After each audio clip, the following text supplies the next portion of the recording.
Over the years, the house was something of an attraction in the neighborhood. I would walk past the house. We would all sort of, take excuses to go walk down the I block. call that house stalking, and it's perfectly normal. It is perfectly normal.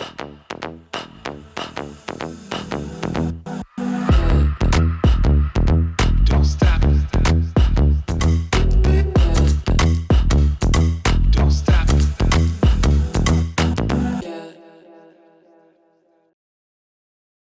Every home has a heartbeat, a history, and a story to tell. Some speak through timeless details, others through bold reinvention, and sometimes a home does both. Welcome to Every Home Has a Story, a podcast from Homes.com. Today's episode takes us to Melbourne Beach, Florida, where a crumbling Southern-style manor has been reborn as a radiant tropical villa. It's a transformation that blends nostalgia with fresh design. I'm Parker Leipzig with the Homes.com news team and one of your guides on this house tour. And I'm your host, Valerie Kellogg, an editor at Homes.com.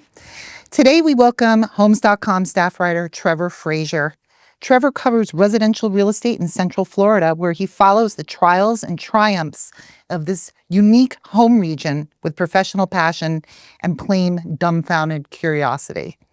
It's also worth noting that to all you real estate geeks out there, that Trevor holds a master's degree in urban planning. Welcome, Trevor. Thank you. Great to be here. So, Trevor, you recently wrote a story about the Melbourne Beach villa Parker introduced at the top of the podcast. It's a beauty. What's the story with this house? Well, I think the interesting thing for it here is that it was my grandmother's house. Okay, so let's go through this. So you're looking at Homes.com all the time, trolling the listings, right? What drew you to this? Did you recognize the house immediately? Did you look at the pictures and see the kitchen and imagine grandma making strudel? I wish I had simply come across the house in my professional searchings. Before I had a chance to do that, my sister alerted me to the fact that our old grandmother's house had gone on the market. She got an alert about it on her phone. I think she followed it on Homes.com, actually. Oh, wow. So, yeah. So you looked at the listings. Did you jump out of your chair when you saw it? Oh, my gosh. Yeah, no, it was incredible to see that it had happened. And for a second, I thought, boy, that's a great story. I hope somebody tells the story of this house. And then remembered that I was a real estate reporter who was writing about this region and thought, oh, I think that's my job. I think I'm supposed to tell that story. Okay, so I want you to tell the story of the house because it really has an interesting backstory. But place the decade for me. How old were you? I'm just trying to set the scene for us. Well, I mean, I first came to the house in 1980 when I was born. Okay. And it was not where I lived, but it was not far from my mother's house was about a mile away. Okay. Down the road. And so we would go there, quite often, just my entire childhood up until I was 15 when my grandmother died and we wound up having to sell the house. But we spent an enormous amount of time there. But the house itself was built in the 20s. And I should clarify that when we're talking about the house that was built in the 20s, that's the main house. And that was the Gothic-y. That was the Gothic-y house. Okay. That's the one that my grandparents bought. My father's parents bought that house in 1950. Okay. My father was born in 1951 in Michigan, and then brought down. They all moved into that house. Okay. And they bought several of the houses around them. Okay. And created the sort of acre property that has 3 guest houses on it and the pool and then the, pathways in between it. So tell me about, you're describing it sort of, paint more of a word picture for us. So like what did this place look like and what did it become over time? Think of a sort of white colonial formalist, architecture. There were, I want to say, things like the balconies that had the railings, the sort of intricately carved railings and, these sorts of things.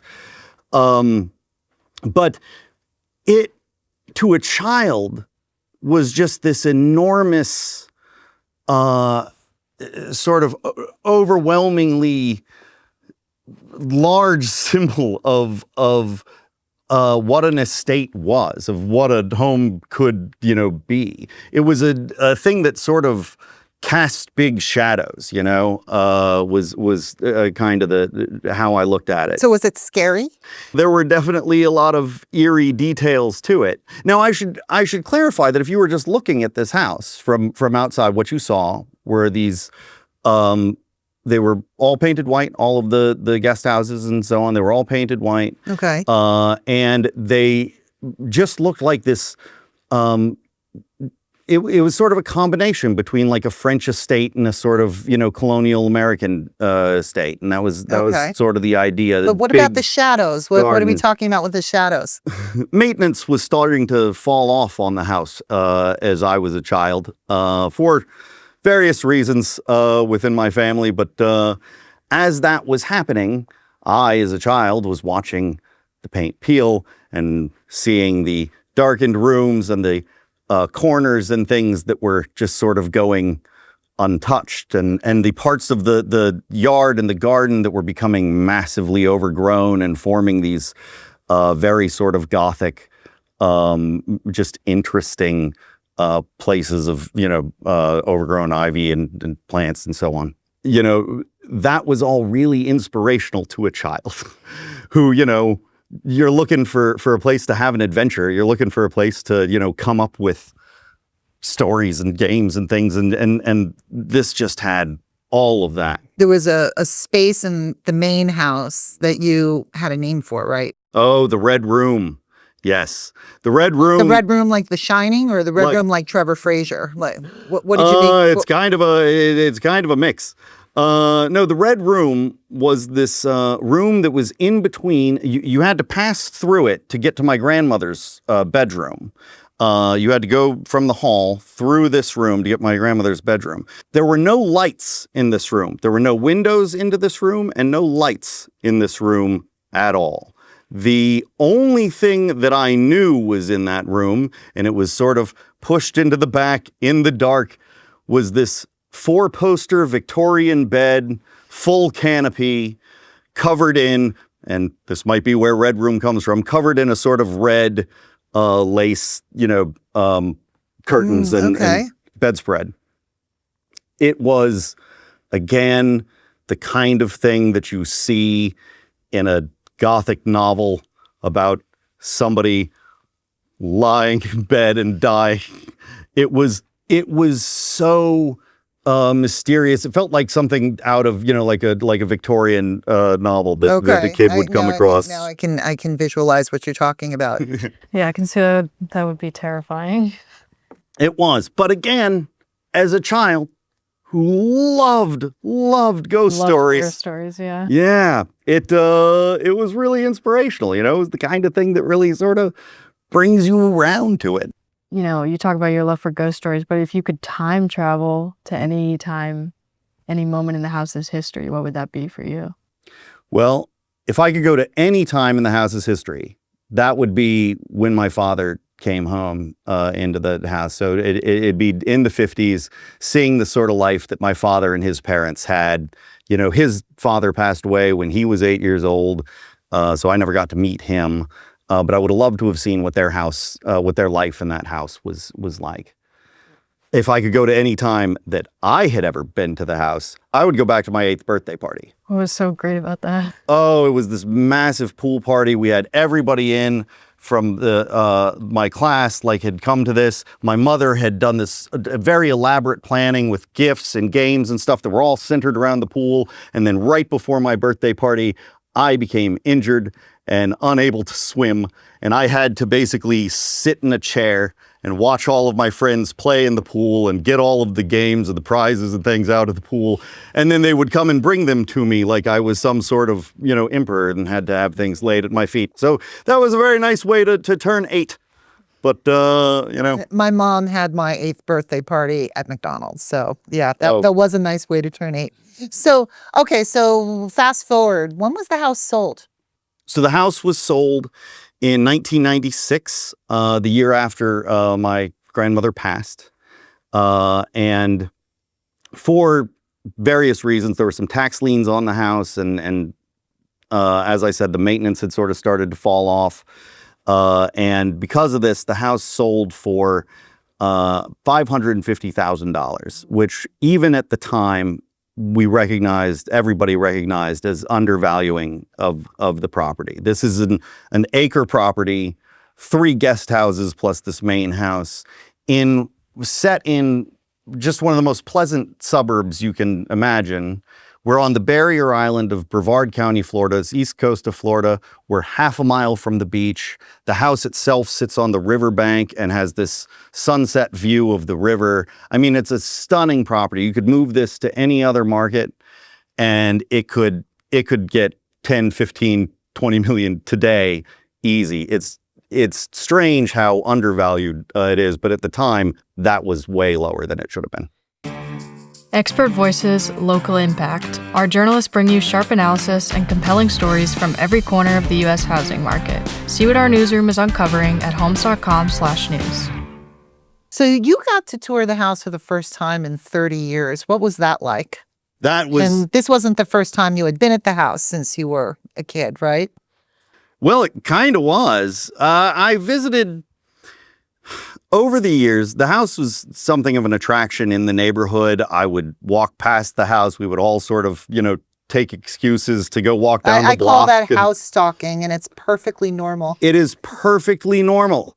And I do not think that the house's restraining order against me was warranted. But we would go and look at the house and just sort of, take it in. And one time, we ran into our old gardener who was still working for the new family that owned it, and he got us in to take a little peek at sort of what was going on. It was before the whole renovation had been done, but we saw just kind of the start of things and what was happening there. In my mind, all I really saw were the colors happening. I didn't know what was being done to the house until now. So let's talk about the new house, the new Trevor house, right? The new grandma's new house. Talk about the grounds and all the amenities and the tchotchkes and everything. So the property is largely ringed in this low brick wall with these, black wrought iron fencing on it and so on. Is it just a really beautiful sort of classy fencing there.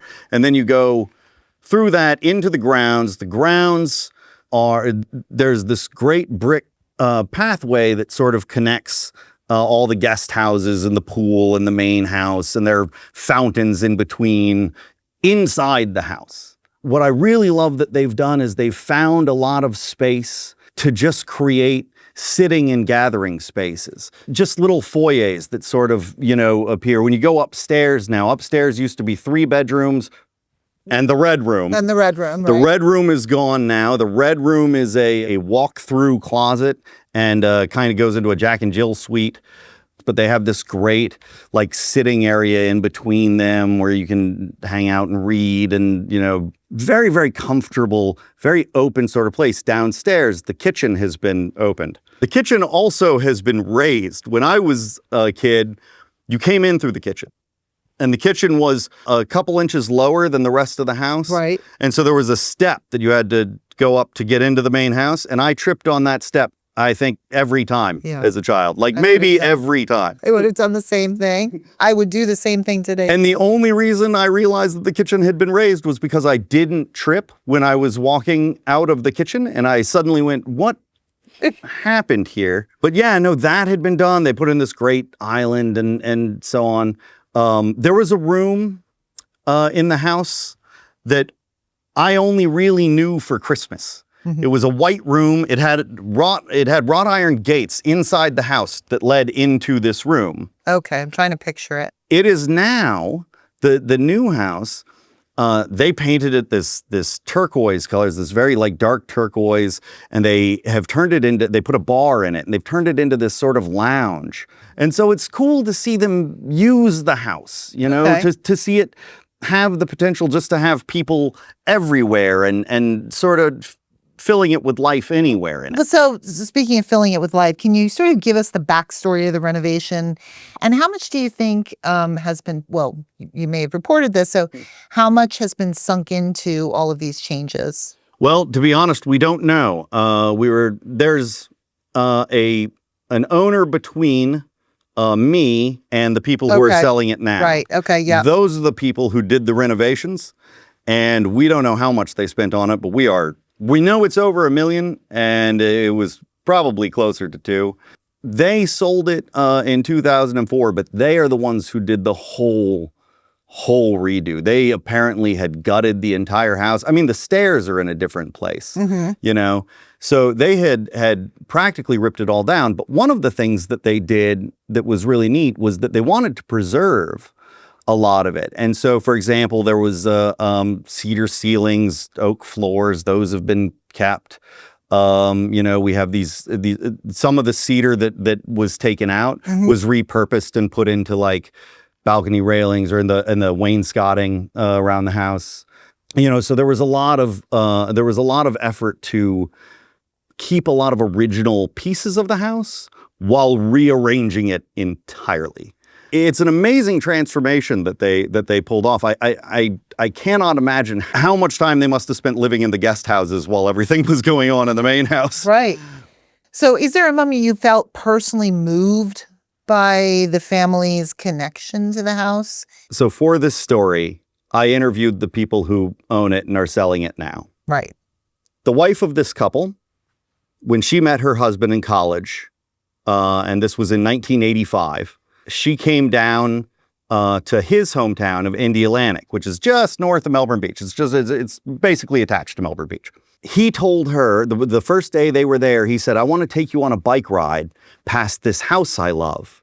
And he took her down to what they knew as the Fraser house. This is when it was, you know, very firmly in our hands. I was probably playing there at the time. They just loved the house. They would, again, take every excuse to go drive by it or look at it. They eventually moved to the area when he got a job in the area and so on. They built another house down in Melbourne Beach, but they always would look at that and just kind of dream about it. And then there's a big Founders Day celebration in Melbourne Beach. And they were on their way to Founders Day. It's at a park right across from the house. And so they were like, well, let's go look at the house. And this year that they were doing that, there was a for sale sign. And it started their, you know, whole motor running on this. And they, you know, there were discussions and debates between them, but eventually they did wind up buying this house. It's so wonderful to hear about another life and these other stories and so on that are coming out of that house is still generating that kind of life in those stories. And that made me really, you know, just touched to know that it's still kind of the thing that I was there for. It's just a continuity of the thing that I was in, you know. What do you think your story says about connecting to the past through living spaces? Well, I think the really interesting thing to understand is, again, that when you leave a house, the house itself just continues that story. Your memories are yours, and they're held in sort of that time with the house. But the house has the whole thing, and it takes on the whole story. I mean, again, the people who originally built it had it for 30 years before my grandparents came along, you know. What was that story, and what were their memories with it, and what would they be thinking about all of this? So I think that it's really cool to see how we don't get to, you know, there's the old line, you never get to go home again. Right. Yeah. And you don't, again, you won't set foot in the same house because other people have lived in it and it's become their house. Whether it's renovated or not, it starts to take on their life. And that's just a really neat effect of humanity going on with its, you know, constructions, with its projects. The things that we build hold what we have done. Well, that's lovely. Yeah. As lovely as the house. We really appreciate you sharing the story, sort of getting a peek into the reporting process. So thank you for coming. Well, thank you so much for having me. This was fun. Thank you to our listeners for joining us on this journey through history, imagination, and the power of home. Tune in next time to Every Home Has a Story. And start your search today for more homes for sale at Homes.com. I'm Parker Leipzig with the Homes.com news team. I'll see you next time.